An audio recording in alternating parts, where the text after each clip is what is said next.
શું તમારા ખિસ્સામાં રહેલી 10 અને 20ની નોટ હવે બંધ થવાની છે? શું હવે કાગળની જગ્યાએ પ્લાસ્ટિકની નોટ મળશે? સોશિયલ મીડિયા પર આ સમાચાર ખૂબ જ વાયરલ થઈ રહ્યા છે, પરંતુ સત્ય શું છે?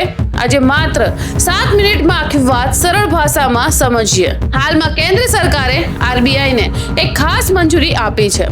આ મંજૂરી પ્રમાણે આરબીઆઈ હવે 10 અને 20ની પ્લાસ્ટિકની નોટોનું ટ્રાયલ કરશે. એટલે કે થોડા સમય માટે કેટલીક જગ્યાએ આ નોટોને ચલાવીને જોવામાં આવશે કે લોકો તેનો કેવી રીતે ઉપયોગ કરે છે અને તે સારી ચાલે છે કે પછી નહીં. શરૂઆતમાં લગભગ 100 કરોડ 10ની અને 100 કરોડ 20ની નોટો છાપવામાં આવશે. હવે સૌથી મોટો સવાલ, શું હવે કાગળની નોટો બંધ થઈ જશે? જવાબ છે ના, બિલકુલ પણ નહીં.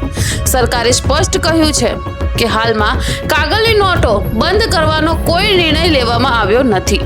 એટલે જો તમારી પાસે 10 કે પછી 20ની નોટો છે તો ચિંતા કરવાની જરૂર નથી. તમારી નોટ પહેલાની જેમ ચાલશે. હવે સવાલ આવે છે, પ્લાસ્ટિકની નોટો શા માટે? કારણ કે આ નોટ પાણીમાં સહેલાઈથી બગડતી નથી, લાંબા સમય સુધી ચાલે છે, જલ્દી ફાટતી નથી અને નકલી બનાવવી પણ મુશ્કેલ હોય છે. આ કારણે ઘણા દેશોમાં આવી નોટો પહેલેથી જ વપરાય છે.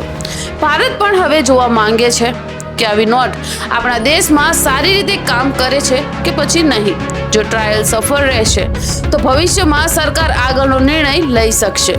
પણ અત્યારે કંઈ નક્કી થયું નથી. તો આખી વાતનો સાર એક જ છે, આરબીઆઈ ફક્ત પ્લાસ્ટિકની નોટનો ટ્રાયલ કરવા જઈ રહી છે. 10 અને 20ની કાગળની નોટ બંધ થવાની નથી. સોશિયલ મીડિયા પર જે લોકો કહી રહ્યા છે કે કાલથી કાગળની નોટો બંધ થઈ જશે, તે વાત સાચી નથી. એટલે કોઈ પણ વાયરલ સમાચાર પર વિશ્વાસ કરતા પહેલા સાચી માહિતી જરૂરથી તપાસો.